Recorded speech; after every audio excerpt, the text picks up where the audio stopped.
Ladies and gentlemen, happy Wednesday to you all. Joining me for NGS Season 7 Week 2 Division B West. Whoa, no! The Czar, how's it going, man? Good. Thanks for having me, Goose, for my illustrious casting debut here at NGS. Yeah, it just seems like it was long overdue, and I have a hard time just saying whoa, no. I feel like you have to throw an exclamation point at the end, like, whoa, no! Yeah, I'm missing my Czar title in the off-season of WAMP. Had to shave off that mustache, but, we're working on growing her back.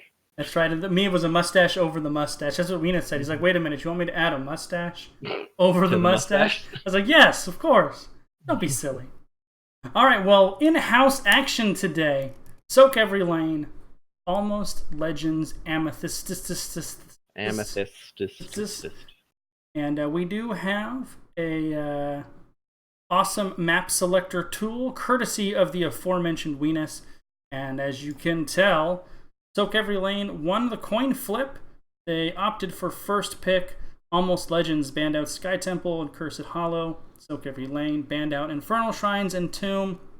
And then Amethyst taking us to Dragonshire. And much to my chagrin, Wono, this means there is a possibility, however slight, that we may see Braxis hold out, and you might have your first chance at a solo cast. You know what? For Braxis, I'll step up to the plate. I know that you have severe allergies to Braxis. Severe Braxis allergies, indeed. Mm-hmm. It's an unfortunate symptom that's plaguing NGS as of late, but I'll have to take one for the team, I guess. So let's talk about our squad. Soak Every Lane, plenty of familiar faces, although BMed noticeably absent from our list today. But they are a veteran squad. They were about mid-pack B West, if I recall. I think they finished 6th. Yeah, that sounds about right. They were mid-low for playoffs. So right. Somewhere in the 6-7 slot, I think. I think that's about where they were at. And opposing them, B-Train and the boys, the expansion team for the new org, Almost Legends, Amethyst. While they are a new squad in name, all 5 players are NGS veterans. B-Train and VZ were on Winky Face last season. Andrew, a veteran from HOTUS, now Almost Legends Gold, so making a little in-house shift there. The Stroke was on PFM last season in Division A. And Raven X wasn't around last season, took a season off, but has been around in seasons past, played on a couple different teams, and they have joined forces a la Captain Planet, and now they're Almost Legends Amethyst. Very interesting team. Very interesting team to me. Really looking forward to seeing how these teams do. I think Soak Every Lane is going to be a good measuring stick to see where Almost Legends is going to kind of fall in the B West. Yeah, and Almost Legends had a pretty solid debut, picking up a contested 2-1 victory over another veteran team, Reborn Knights Red, last week. It was a pretty close set. It was, yeah. Soak Every Lane, though, actually pushed their Week 1 matchup back, so this is their Season 7 debut. We haven't seen them yet. And that is not surprising. Surprises no one. First ban Chen, no hesitation, no even thinking about it, from Soak Every Lane. But let's talk about their match debut. Whoa, is it an advantage or a disadvantage for Soak Every Lane that they haven't played a set so far yet? I want to lean towards advantage just because anything that they've worked on in the off season, anything that they've kind of cooked up since we last saw them in NGS is all been kind of kept under wraps aside from any scrim partners or anything like that. So who knows? We might be seeing though the players are the same, we might be seeing a very different Soak Every Lane than we last saw in NGS. But I guess we will see what they pull out here. And we go with the Dehaka ban, so really targeting that off lane for their bans. And Anna, first banned despite her little grenade nerfs. Well, we're still seeing her banned all over the place because it turns out, who knew, she's still really good.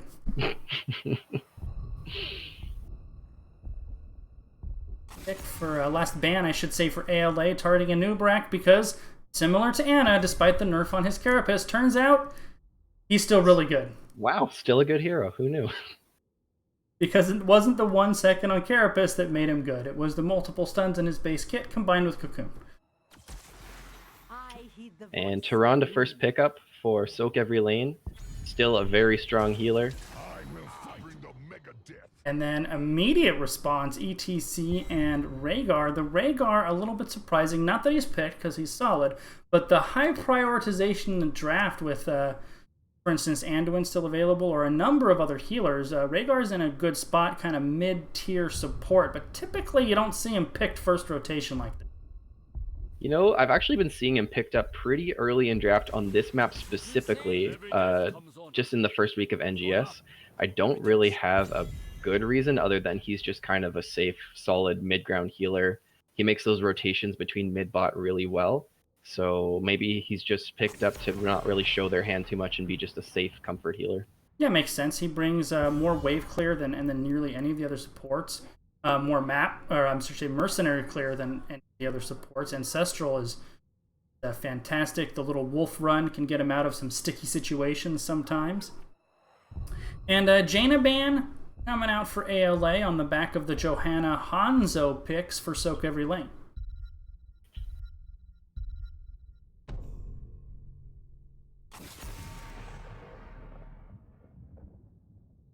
And go with that Sylvanas ban. So, an immediate Alarak Greymane pickup. So ALA looks like they know exactly what they want. Whoa, I've seen a resurgence in Alarak, way more participation this season than last season. Is that something you're picking up on as well? Definitely. So since, not the last patch, but I think the patch before, there were those buffs to his W build. That's the push build. I've been seeing a ton of resurgence with Alarak, mostly in that build, a couple slight deviations, but he's definitely been picking up across like all divisions. Everyone seems to be trying him out. And not just picking him up as a very melee heavy aggressive comp going out by ALA, but teams not just picking him up, well, picking him up high in the draft, highly prioritizing him, not just kind of slipping him in at the end when you kind of think the other team isn't looking, but teams are picking him early. Yeah, first pick, first ban in some cases, particularly maps like Battlefield of Eternity, Tomb of the Spider Queen. I've seen him quite a bit on. Very strong hero right now. And the opposites, Soak Every Lane going pretty standard with Joe Leo on the front line, Tyrande, Hanzo, and Kael'thas on the backside. You have your auto attacker, your mage damage, your tank offlane support. That's about as meat and potatoes of a comp as you're going to see. Very safe, very standard, good amount of CC, strong range damage. I think it's a good comp from Soak. But I am leaning my pick on this a little bit towards Almost Legends just because they drafted so decisively. They really seem to have a plan and they know what they're going to do. They have very, very strong Merc potential, which is incredibly important on this map. So I kind of give my little edge to Almost Legends here. Yeah, the one thing I'm concerned about with Kael'thas, or with ALA as we go in-game here, is that Kael'thas in particular can really punish melee-heavy teams if you're not careful with the Living Bomb and the Flame Strike. So as long as they can keep Kael'thas from going a little bananas, I like what ALA is going on as well. But let's introduce our teams. The blue team, Soak Every Lane. Tornado on Hanzo, DMN on Kael'thas, Philip K on Johanna, Apocalypse on Leoric, and Kid playing Tyrande. And in red here, we have Almost Legends Amethyst, B-Train on his Sonya, VZ on the Rhaegar, Raven X playing that Alarak, the Stroke on ETC, and Andrew playing the Greymane. You know, I was going to give ALA the win for the surfboard mount synergy until they ate the owl, and now I think it's even again. GG, good luck next, Amethyst. You played good first game. Right. And I like what Soak Every Lane is doing here. They're really respecting the kill pressure. ETC Alarak Greymane is a ton of kill pressure, even on a Johanna. Even on a Johanna. I do want to point out that we don't have the W build coming out from Alarak. It is the Extended Lightning on 1. So no CDR on that push power. You know, on Johanna players, you're going to see either the The life talent, Laws of Hope, or the Hold Your Ground at 1 are the two typically everybody's going to as Tornado's in trouble, able to agility over the wall. And there's the Kael'thas damage I was referring to. A lot of melee, eating a lot of damage. Counter-engage by Soak Every Lane.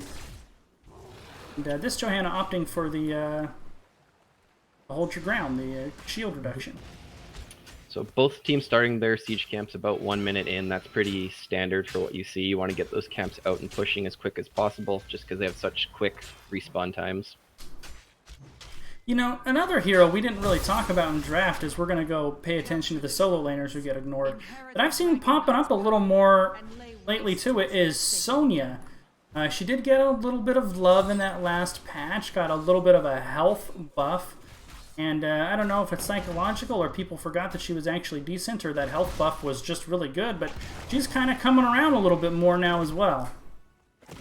In Sonya's case, I think she's always been kind of sleeper good. Like, she did take some hits with the poison spear nerfs and she's been a little out of meta, but she's one that's really sensitive to change, kind of like Bala has been, where the health and the movement speed really helps her because she gets that baseline movement speed plus on her trait.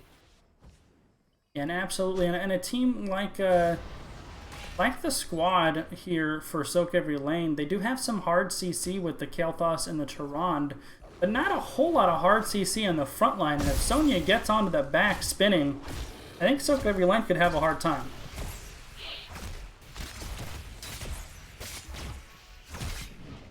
So pretty even game so far, no kills.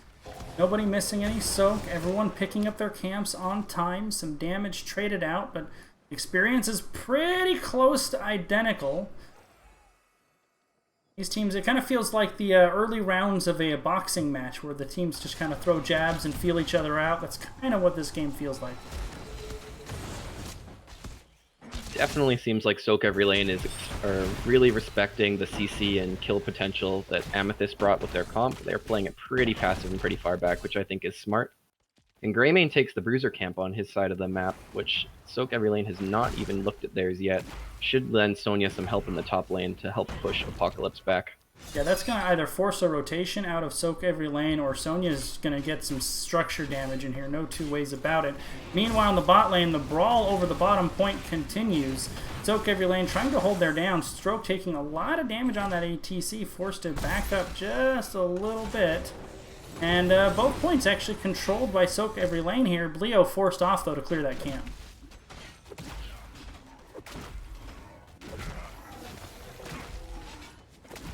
A little bit of structure damage going on in top. Leo's clear isn't quite strong enough yet. He does have Neil Peasants at 4, but still taking him a little bit of time to clear out that Bruiser camp. Yeah, that talented forfeit by Leorica is pretty much a must-pick. Brawl continues, 3v3 in the bottom lane. Hanzo and Greymane, kind of the second solo laners in the mid, with cameos in the bottom lane from time to time.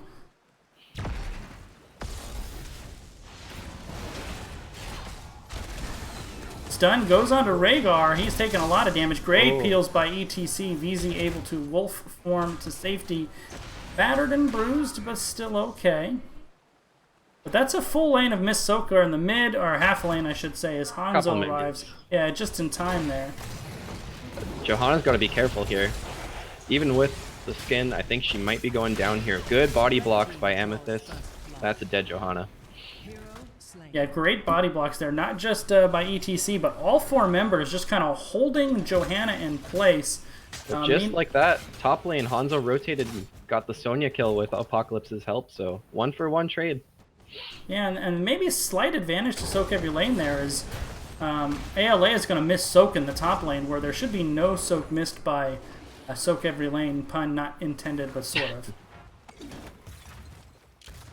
Inching closer to 10, 1 kill to 1 kill. No advantage really to either side, except for that mid lane Bruiser camp, which has only been secured by Almost Legends Amethyst so far.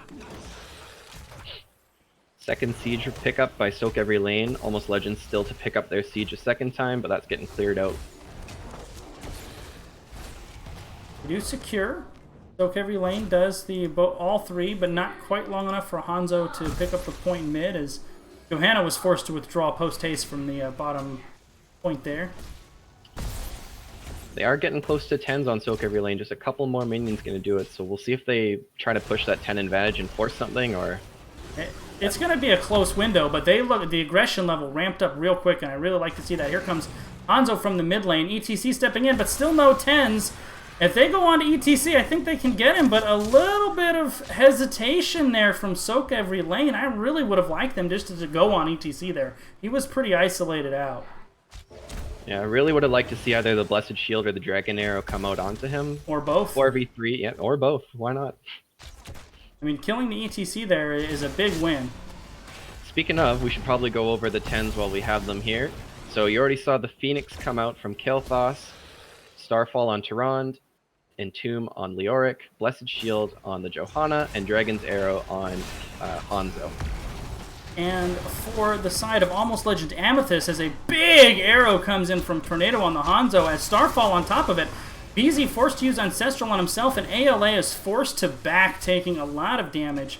Heroics for ALA. Wrath of the Berserker, that is Counter-Strike, I believe, and yes it is. Mosh Pit, Ancestral Healing, and Go for the Throat on Greymane. Nice Iron Skin coming out by the Johanna, get herself out of trouble there. And the teams continue to posture around the map. Neither team really able to get a solid advantage over the other. Early returns are, this looks like a very even match by both squads. We did see the rotation by Hanzo up to top lane on B-Train on the Sonya. Entomb went out, but it doesn't look like quite enough to finish that kill as B-Train retreats to tap the well. You know, I will say, too, both of these teams, I don't think we've seen from either one of them that moment where they really call on the dogs. They both seem to be pretty passive and conservative. But there's the Mosh Pit instantly interrupted by Philip on the Johanna. Nice job, and the counter engage. Lots of Kael'thas damage there, forcing back ALA. Now Andrew on the Greymane coming down to reinforce will force Soak every lane back. But these teams, I think Wono have felt a little bit tentative, a little bit conservative, playing safe. And as a result, it's been very back and forth, but there's another big arrow catching two. Raven on Alarak goes down. Finally, this game may be breaking open just a little bit. And just a couple seconds from his Counter-Strike being back up on the Alarak there. Good aggression by Soak every lane, biding their time to take that engage. B-Train bullying Leo off the point top, and they have secured this camp yet again. There's been no response from Soak every lane on these bruiser camps. That's been a definite advantage for Almost Legends Amethyst. And once again, Leo forced to clear the camp, Tornado forced to rotate up to help on the Sonya and help clear the camp out. And that's, I think, been a little bit of the difference here in the early game. Now Greymane up here as well, a 2-on-2, but Leo is in trouble. Forced to Ghost Walk to safety. The little spooky hand does heal him up, taking down Sonya's health. And there's a big Entomb, and they are tanking tower shots well. Ooh, Andrew just getting out with the shred of his life. And meanwhile, bottom lane. A lot of posturing. Yeah. No one quite wanting to make the first move in this 3v3. And also, no one making any glaring mistakes to really be punished either. It seems like these teams were waiting for the other to blink, is what it feels like. Good safe positioning, yeah, definitely. We see Hanzo rotate down, make this a quick 4v3. Arrow goes out. Oh, beautiful stun chain. Tornado has hit like 2 to 3 big arrows this game. And Kid was right there with the Lunar Flare follow-up. And now not even going for the DK, figuring Leo's struggling in the top lane. We don't need to get the dragon. We're just going to put pressure on the map, take control of this bottom lane even further. And I kind of like that decision, to be honest. I do too. You know, B-Train's kind of wizened up to their rotations top. He isn't overextending too much. I don't know if they'd be able to get the kill on him. They might force him off the point, but with smart rotations, I think it would be tough for them to get the Dragon Knight, even with those 2 kills, because death timers are just so short. You know, and that's something, a big mistake I think a lot of teams make. We'll come back to that thought as an Entomb goes on to B-Train, but he says, I am not trapped, you are trapped with me. Actually goes on to Leo, forces him back before Hanzo pushes B-Train back behind the wall, but he does have tap. Greymane is on bottom, will reset for Almost Legends Amethyst. I think that's something a lot of teams do on this, is they kind of over prioritize the Dragon Knight. If you get kills, you don't necessarily have to get the DK. You can just take control of the map. See a 4-man rotation coming down bot onto soak every lane. Good Iron Skin by Philip keeps him safe. Now Sonya was actually forced to leave top lane, and Hanzo and Leoric are posturing her onto mid, bullying B-Train out again. And while the game is still very, very close, Johanna getting initiated on, has the Iron Skin, just pops it, does not care. Counter-Strike goes out, minimal value. Almost Legend Amethyst forced back again. It feels like Soak every lane is slowly, ever so slowly, kind of pulling the map in their direction, but an aggressive rotation. Hanzo doesn't get caught out. Blessed Shield onto ETC does, though, and he will go down.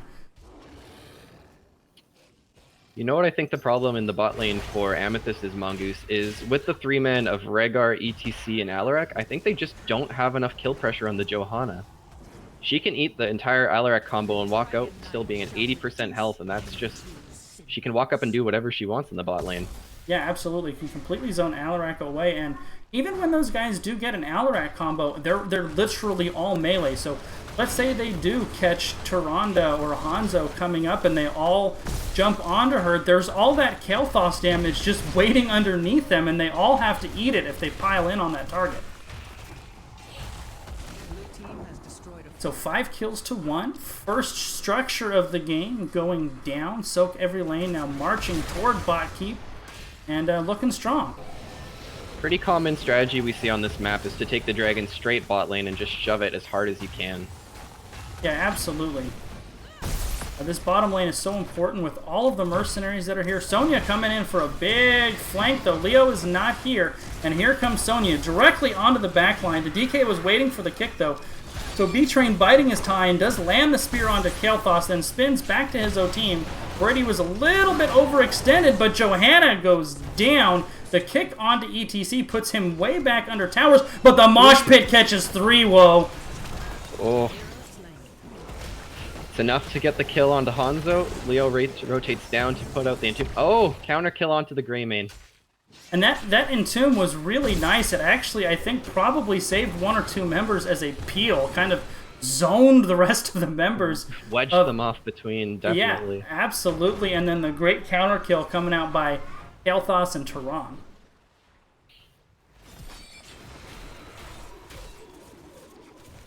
Woo! And I will say, one of the things, I love Dragon Knight as a player, but as a caster, it is very hard to observe on.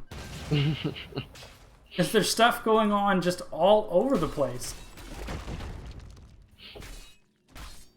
So both teams kind of catching their breath, resetting, soak every lane, tentatively taking this bottom camp, but here come Alarak, ETC, and Rhaegar. Soak every lane, specifically Kael'thas is in trouble. Alarak does not hit the full combo. It won't matter. Dragon Arrow from way downtown catches 2. Is it enough to get Kael'thas out? Yes, it is. Comes out just to save him in time. Well, they concede the camp, but not losing the Kael'thas there, I think, is a definite win in their books. Yeah, and they almost re-engaged to their detriment one more time. I think a clean disengage from Soak every lane was in order. They thought about re-engaging. Tyrande took some damage, and then they backed out one more time. But Tornado, MVP arrows all game long.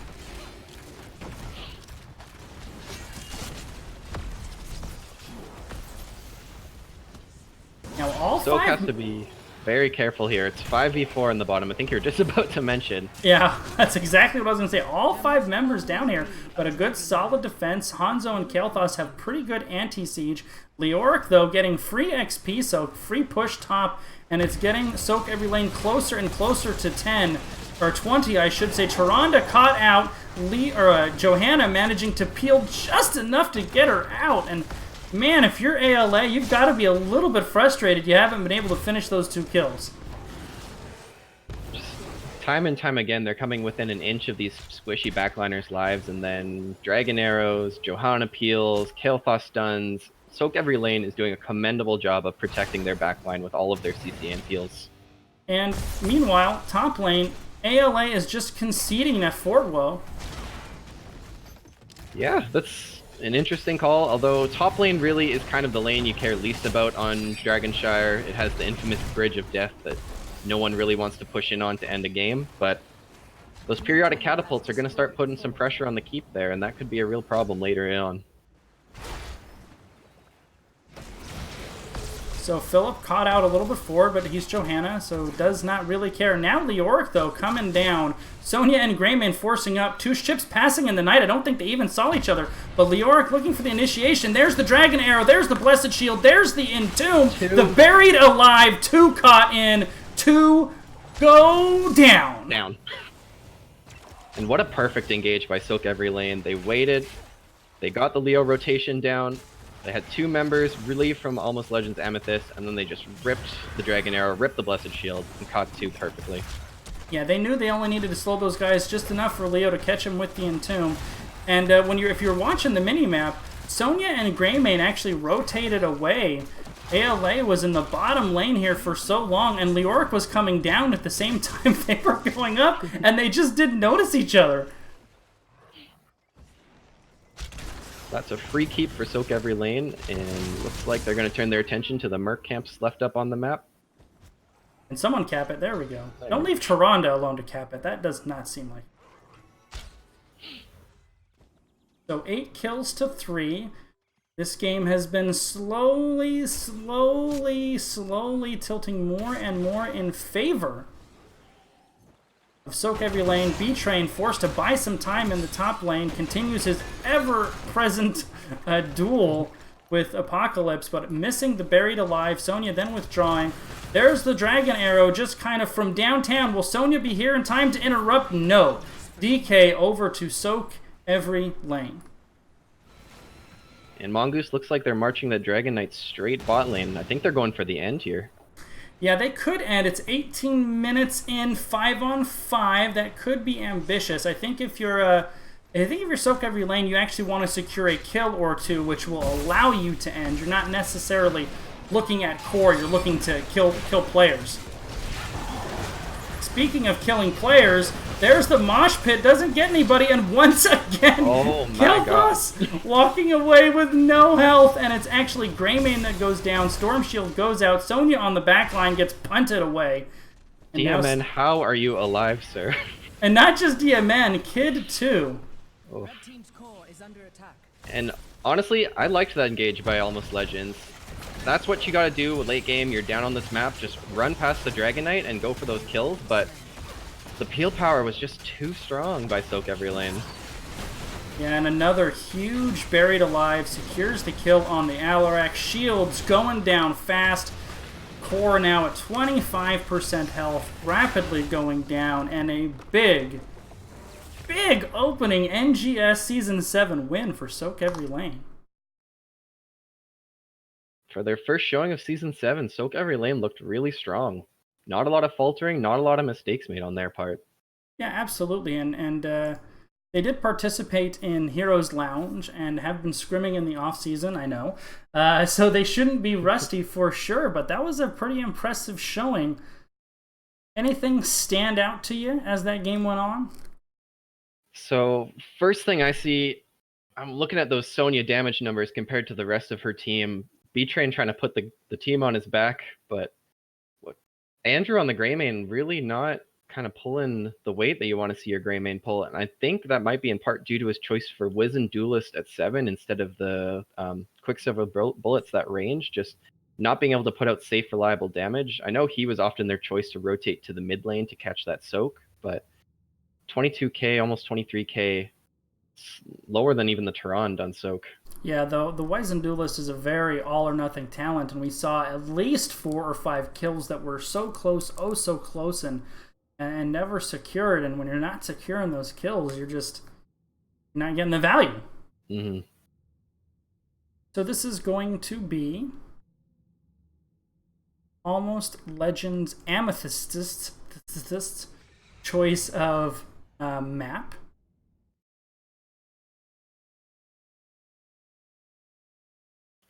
Or first pick, should they choose to go that direction. And let's see where we're going. Looks like we're going to Alterac Pass. Ooh, Oh no. baby. Alterac Pass. Team 2 is picking. That means this was Soak Every Lane's choice of map. Soak every lane's choice of map. Alrighty. Correct.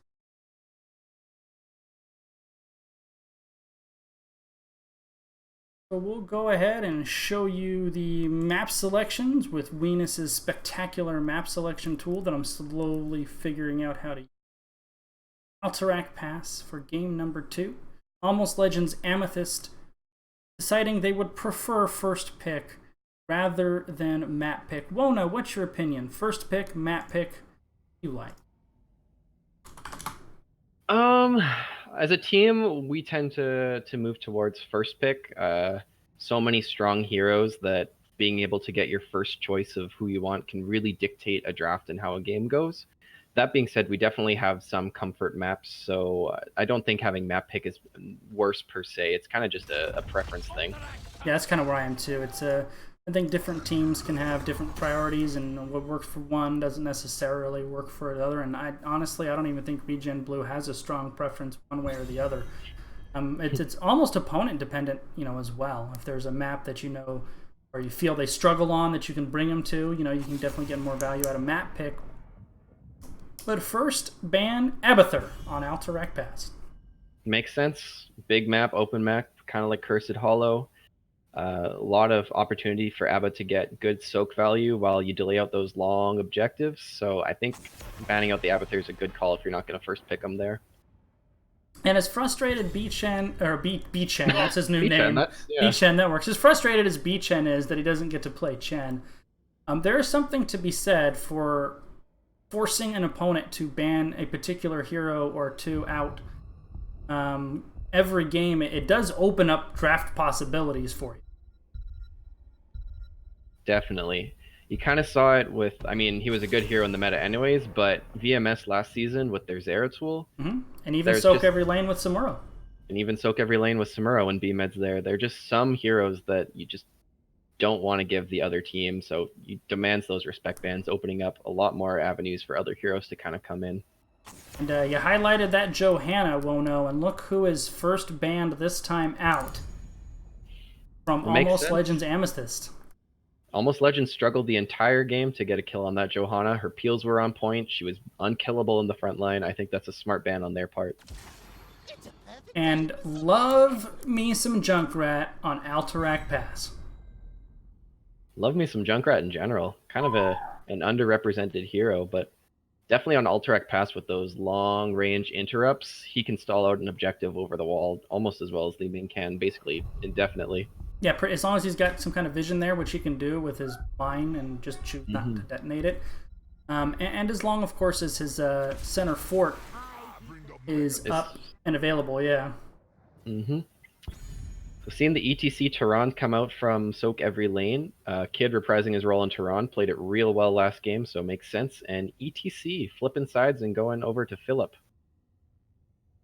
Yeah, and one of the differences, uniqueness of Alterac Pass is I can't think of another map where middle lane might be the most important lane on the map. Usually it's top or bot.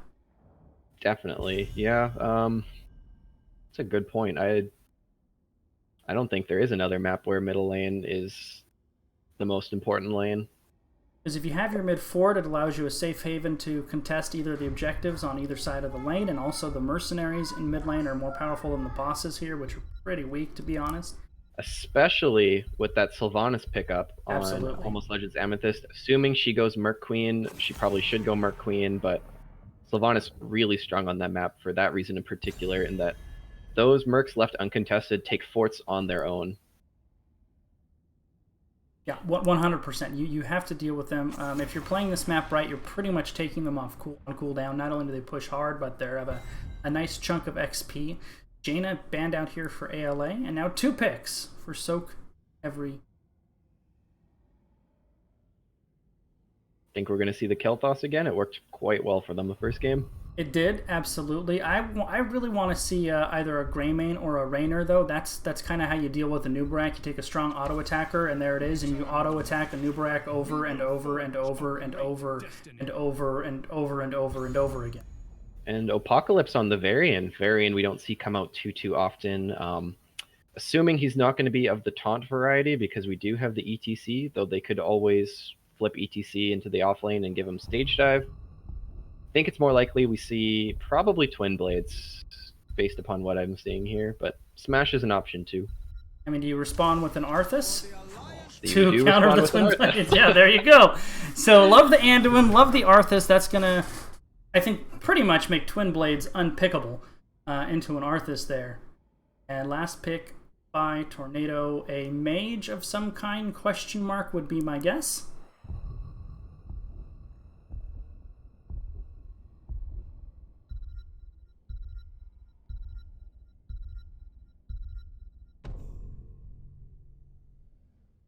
They thought about that one a long time, well. They did, and they settled on the Gul'dan. I'm not sure how I feel about Gul'dan on this map. Mongoose, how do you feel about him? Gul'dan's fine. To me, when the other team picks Gul'dan, the only thing that really pops in my mind is Horrify. It's just such a playmaking tool, and it can be absolutely heartbreaking. You get that real money engaged that you're feeling really good about, and then your whole team just scatters in every direction. So I think it'll come down to the use of the Horrify, because Gul'dan only has one heroic. Even with those Rain of Memes buffs, it's still just that Rain of Memes. Absolutely. Honestly, on any other hero, it would be like a solid, fine heroic, but Horrify is just that strong that it can't be really contested. And welcome to those of you joining from Murda Stream. You're here just in time to see Game 2 Division B West between Soak Every Lane, Almost Legends Amethyst. Game number 2. Game number 1 was won by Soak Every Lane. They are our blue team, and that is going to be Philip K playing ETC, Apocalypse on Varian, DMN on Raynor, Kid on Tyrande, and Tornado on Gul'dan. And over on the red side, looking to even up the series and performing their spooky little ritual around the general here, we have Almost Legends Amethyst, B-Train on the Arthas, VZ on the Anduin, Andrew on his Junkrat, Raven X taking the Sylvanas, and the Stroke on Nubarak. This time nobody ate the owl, so no advantage gained by either side. Could go either way. I really don't know now. The owl usually predicts the game for me. Well, I do appreciate the Shark Mount synergy coming out by ALA, so I'm going to give them the advantage. Game 2. So we see Dagger build coming out from Sylvanas. I know Ziltoid and a lot of people I play with tend to favor the QAA build, but Dagger build is still quite popular as well, so see how he stacks with that. Top lane, Varian Arthas dueling. That is an Arthas win, especially the longer this goes on. Varian is just going to get bullied, doesn't really come online until 4. You can see Apocalypse taking a lot of free damage. He may have overstayed already. Whoa, he's in trouble. I think, yeah, that's the kill. Wow. And the B steps coming out by the B train. So Varian in particular is a hero that really needs to respect the Arthas, because until level 10, he really doesn't have any way to get away from him once that slow is on, and he just kind of dies. He relies so much on that auto damage, which Arthas just shuts down. Absolutely. I really like that Arthas pick. I think it complements the Anubarak well, because Arthas tends to lack initiation, which Anubarak has. Anubarak can be a little squishy as a main tank. Arthas is anything but, so they kind of complement each other fairly well. Both teams taking the camp right around 1 minute. Soak Every Lane just a teeny bit slower than Almost Legends Amethyst. And we'll see them meet in the mid now for the camp clash. Yeah, we have Woe casting hype in the chat right now. I should have promoted that you were coming on a little bit. Get that Nexus Edge crossover value. That's right, super secret special guest making his casting debut. Tornado coming in on the flank, hits a big corruption. Lunar Flare lands on a still. Raven X forced a Haunting Wave out. And the Stroke walking out, but nice little flanking maneuver there. So and, yeah, despite the flank, that's a win for Almost Legends. Look at, they got both of the towers and the gate down to half health with that minion wave. A hard push with the Sylvanas, and Beetles under towers. Don't underestimate those little guys. They can soak damage, do a little damage themselves, and kind of prolong a push a little bit. Honestly, I really like the Sylvanas and Nubrak pairing for particularly that reason. Between Sylvanas trait and Beetles, you can dive a fort and get kills and push what that other team comps would only dream of being able to do. Yeah, absolutely. You know, anytime you play in Nubrak, you can tower dive if you want to, assuming you have you're Eing in and then following up the Q and the W. Let your Beetles eat the towers and make the area in front of the towers simply not safe for your opponent. And by the way, well, this is why you pick up these camps on cooldown, because they will be up right away when the objective spawns. Small advantage here for ALA, as they will secure this a little bit sooner than their opposition. Both teams soak every lane. They're starting theirs now too. Sylvanas opted for possession instead of her Merc Queen, so we're not going to see that extra camp value. Her clear is going to be a little bit slower, but we'll see. I'm not a huge fan of the possession talent myself, but can get some good value out of it. And we do also see Colossus Smash, so I think Twin Blades was scared away by that Arthas pick. Yeah, absolutely. Now, Colossus Smash paired with the Lunar Flare and the Hunter's Mark is a lot of burst. We're going to be a little dicey doing that into an Anubrak Arthas, but it is still a lot of damage. With proper CC, I think it deletes everyone not named Arthas on that team. Even Pretty Anubrak much. can't stand up to the Colossus plus Rainer damage. So let's see how it rolls. The channel for Almost Legends Amethyst has stopped. Soak every lane, forced to rotate mid to clear it out. Meanwhile, Arthas, Sylvanas pushing in top here. Varian certainly can't deal with that. And now the two sides will clash, and I think Soak every lane is in trouble.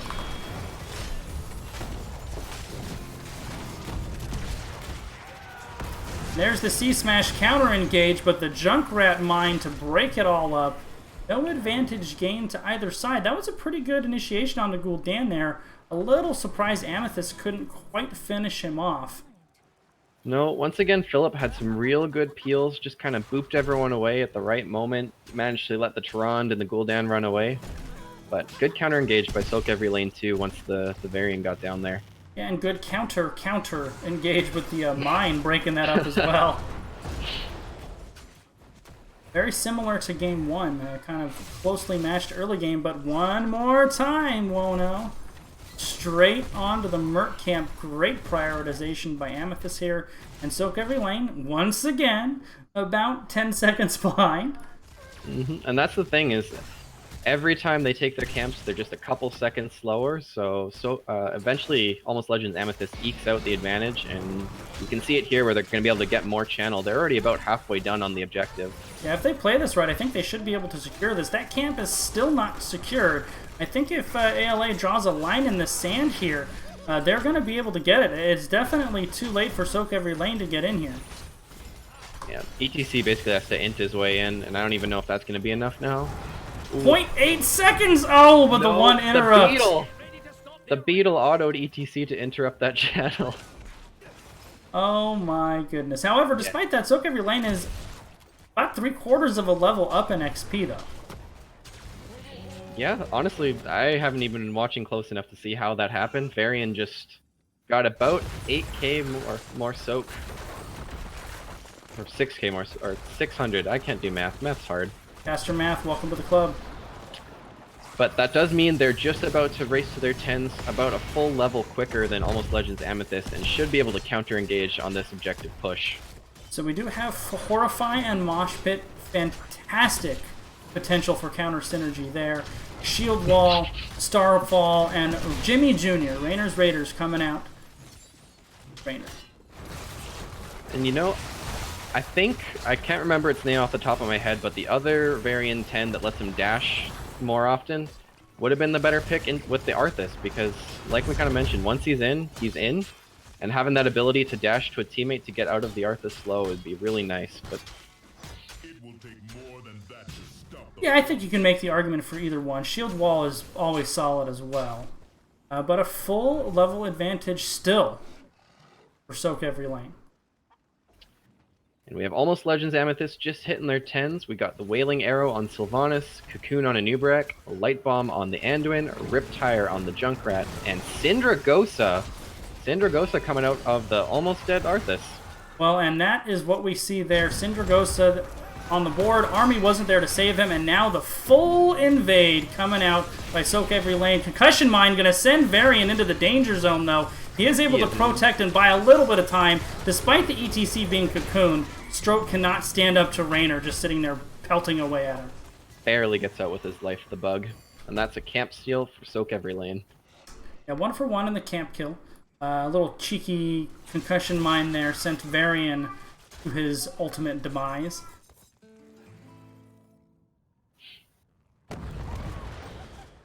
A little surprised with the Syndragosa, to be honest. You already have Sylvanas. It seems kind of like overkill. Yeah, with the Sylvanas, even with the Anub'arak Beetles, I don't really see the need for it. They have good engage, they have good tower shutdown, which is kind of the two things that Syndragosa brings. And what Arthas would really like is a little bit more survivability when he's getting pelted by the Raynor, pelted by the Gul'dan, and that's what Army brings. So yeah, and bursted by Colossus Smash. Yeah, I mean, even in that camp invade there, had Army been available, I think Arthas probably gets out of that if he pops it. It'll be a lot closer for sure. Also worth noting, Arthas did not take the armor talent. No, he's kind of gone that full AA offlaner talent that you don't see super often. It definitely can get value, and I think when he's straight up dueling the Varian, it ensures that he wins that even harder than he already does, but I think the armor would definitely help him out. Yeah, the flip side of that, with the blow-up potential, as Gul'dan caught by said Arthas, but the blow-up potential here by Soak Every Lane with Colossus Smash, Lunar Flare, Hunter's Mark, I think he at least needed one of those to survive that. But here's the value of the Junkrat, Woe.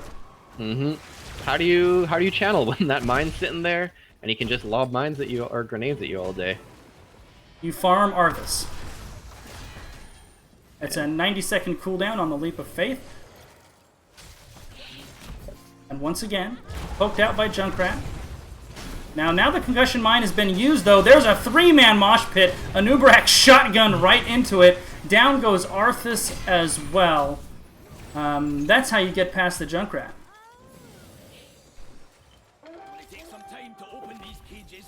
Yeah, unfortunately Junkrat, I guess, didn't quite have his mine up, or he wasn't in position to get the mine down to interrupt that mosh, so down goes both tanks for Almost Legends.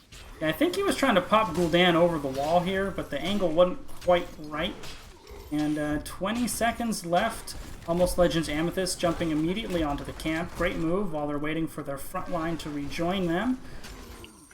You know, that's kind of the danger of Almost Legends comp into this, is that if Anub'arak gets Mosh Pit, they don't really have good interrupt tools. They Other have than the mine. Wailing Arrow? Yeah, Wailing Arrow and mine, and that's about it. Big engage, big arrow coming out on the back line, but the Anub'arak who goes down first.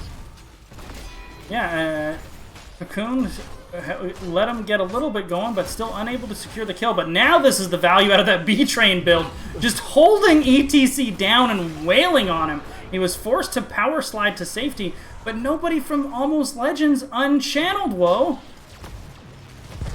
So that's a really great shade for Soak Every Lane. They get the objective, they get the kill on Anub'arak, and now they can start pushing the map back in their favor. I mean, they have the 13 advantage. That had to be a little bit of a miscue there. They had pushed Soak Every Lane off. Any one of those guys could have just stepped back and unchanneled that. That's kind of the problem with team fighting on this map, is you get too tunnel visioned and you don't even realize that you only got a couple seconds left to finish the channel on the objective. Yeah, absolutely. So mid-fort going down. Love the prioritization here. No more will Junkrat be able to stand in his little cubby there and interrupt perpetually while safely under his own fortifications. Meanwhile, top lane, Arthas, if he gets onto that Varian, Apocalypse is very much respecting that Arthas, and wisely so. But now, is B-Train in trouble? Now they're tanking, little Jimmy Jr. is tanking the fort for now, and all the members of Soak Every Lane have arrived. Down goes Arthas. And the minion wave arrives just in time to keep them safe from the fort there. Nice leap of faith there by VZ. But ALA does not seem to mind fighting 5v4.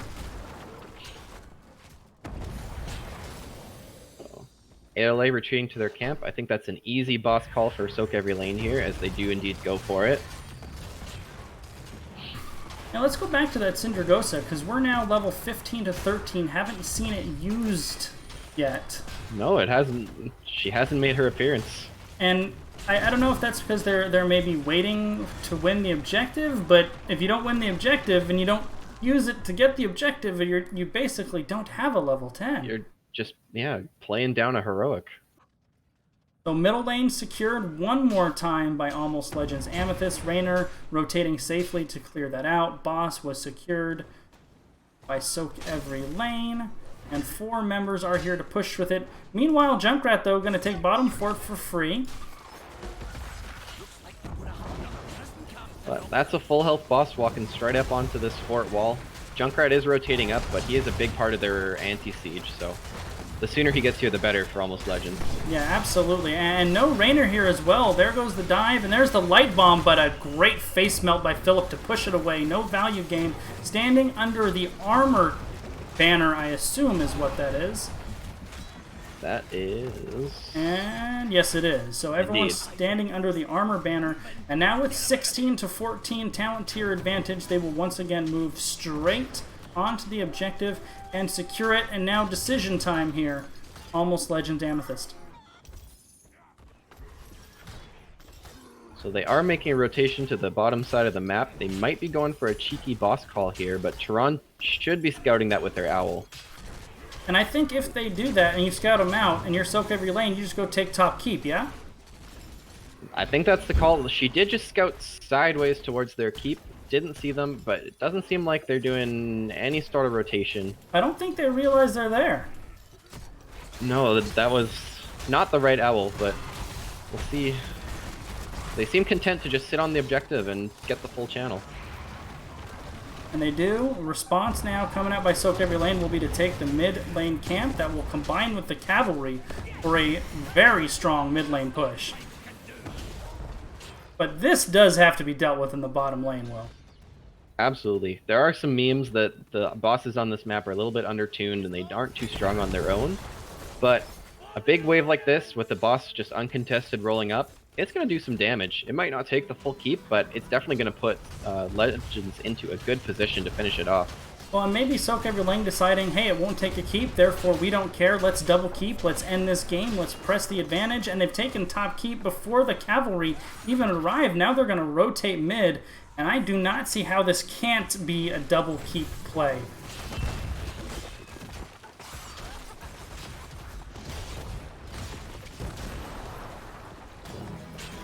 Almost Legends opting to leave the cavalry in the top to defend their mid fully. I think that is the right call here. I think so as well. Cavalry at half strength, but the keep less so. I don't think it's going to matter. That's 2 keeps down. Soak Every Lane. They have caught Junkrat. He is isolated out. Colossus smashed down.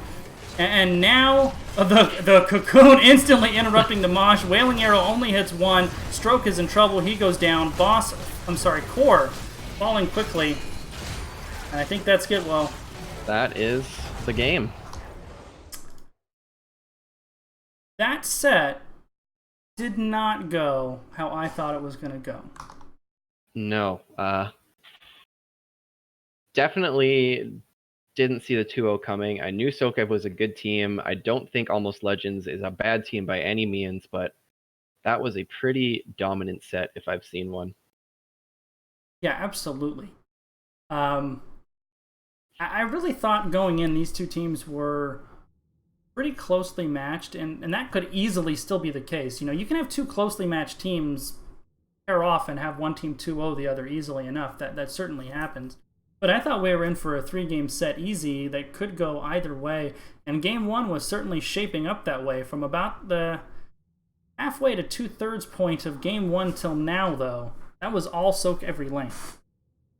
Yeah, definitely around level 13 on Dragonshire all the way through the end of this game. Soak Every Lane had almost full throttle and never let up on Almost Legends. Legends, they are a brand new team. old players, but brand new team together, and it does sometimes take a little while for those team synergies to kind of start clicking and come together. So I don't think we've seen the last of this team. They're not a team to count out, but definitely this was Soak Every Lane's day. All right, well, joining us is Philip. I brought him in lickety split. Turn your camera back on because I had to change to a green ball, by the way. Oh, heck. And now the man, Philip himself from Soak Every Lane, coming off I'm going to say a flex, a 2-0 flex win there. How you guys feeling? We're feeling really good. Oh shoot, one sec.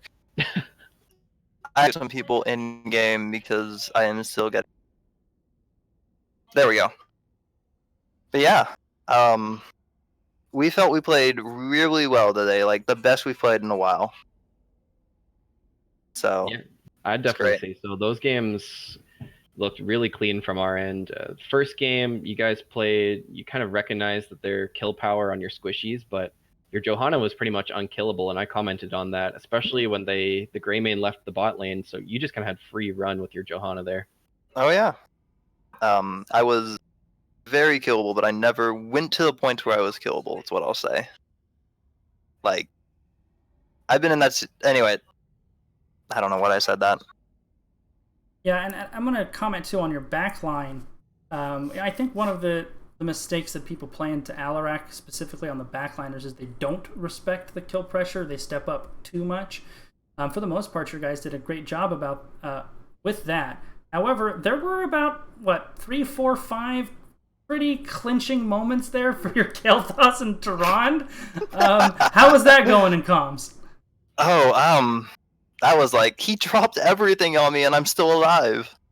A tornado with the dragon arrow from out of nowhere for the peel, not even for the engage. It was just get out of there. Oh, he called that like 10 seconds in advance. It was great. I would definitely give Game 1 MVP to Tornado's arrows there. He 100%. Both for like disengage peel and some good engage arrows. He was on top of it. I don't know. There was only one that kind of whiffed big, but almost every single one got good value.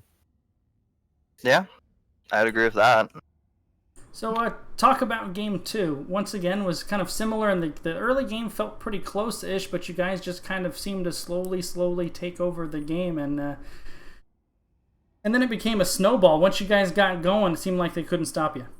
Yeah, well, we recognized they had like a poke and scaling comp where they're trying to just poke us out, not let us do the objective and then scale. So we just never tried to do the objective. And sort of just stopped them from doing ours, soaked the lane, took the camps, and got a lead. Now, were you guys a little worried about that Arthas pick in draft after you took the Varian? Like, was that ever a worry for Apocalypse? He was the one who kind of got caught early by it. No. No, I don't think we were really worried about the Arthas. It gave them some beef and sort of made it so we couldn't really just walk into them and take the objective, but we worked around that. Yeah, was it always going to be a C smash, or were you guys targeting something super spicy there? Oh, it was always going to be a C smash. In fact, it was a kid who showed us that C smash variant is a decent counter to a Nubarak, so we've been running that every once in a while. Interesting. Nope. Secret strats there. So nah. Sorry. No, go. Nah, I'm not worried about giving away like secret strats to counter the top meta picks. I don't like. Between us B West gentlemen here, how you feeling about the division, where you guys stack up? What's your expectations? We're feeling pretty good.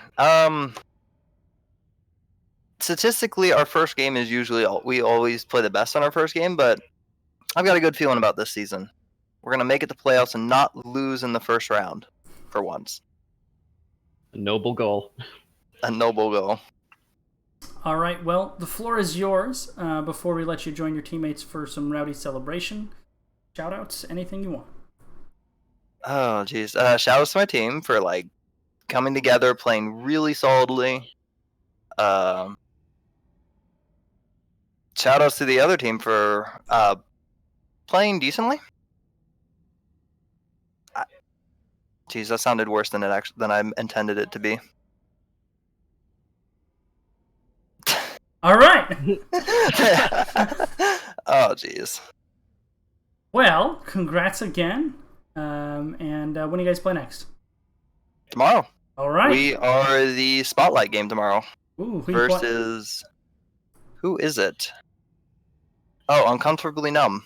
Oh, that should be a good one. Famous and the boys. Yep. All right. Well, good luck tomorrow, guys. Be sure to put on a great show for everyone, and congrats on the win. Yeah. Tune in tomorrow for Gazlo games. All right. Thanks for the cast. Later, man. Well, I'm gonna be honest. I expected to be here a little bit longer. Yeah, I feel like we almost have some dead air time that I was expecting to be filled. Did Sindragosa get pressed once? I personally did not see the Sindragosa come out once. Maybe we missed it in the kind of the hullabaloo as they were ending there, but I definitely didn't catch it. All right. Well, on that note, how you feeling after your first co-cast, Will? You know, it's not as scary as you think it's going to be once you kind of get in there and get cast in. Very thankful to have such a strong casting veteran by my side guiding me through it. Who's that? Oh, me. Oh, great. Isn't Minnie, Little Mongoose, still here? She's in the other room. I think Mom's entertaining her. There you go. Well, I thought she was with us. That's the only reason I kind of agreed to this, but here we are. Well, I'm happy you agreed to it. It's always way more fun talking video games with somebody else other than myself. So happy you stuck around. Any shout-outs on your way out? And when does Logical... Oh, Sunday. You said Logical Decision plays next Sunday. Yes, we are playing next Sunday, our round 2 game. So I don't think anyone's picked that cast up yet. But still a couple days, so we'll see how it goes. We've got a pretty good track record for that. I'm sure someone will grab it. Yeah, I have faith. And even if not, it'll get replay cast. You guys have been doing such a phenomenal job.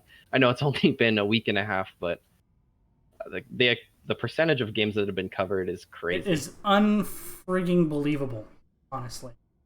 And even more unbelievable in that, like, Jason, who had the most casted games last season, just because he's living with some family now and can't do it as much, has scaled way back on his casting numbers. It hasn't mattered, because I'm focusing more on team stuff. I think I was 4th in cast last season. You were up there, yeah. Yeah, I scaled back on mine, and it hadn't mattered. I was even looking to pick up a game, and there just weren't any. They were all picked up. I was like, gonna say that's okay. I'm in the caster channel, even without the caster tag, so I just kind of lurk and see what's going on. And I know a couple people have been complaining that they like set aside time and nights to be able to cast, and just there's no games left to cast. Everything's taken already. Yeah, I ended up riding shotgun with Slexia last week for that reason. I was going to pick up a game, and I was like, none available, so I guess I'll just go along for the ride. It's definitely the best kind of problem to have, I think. Well, you're welcome back anytime.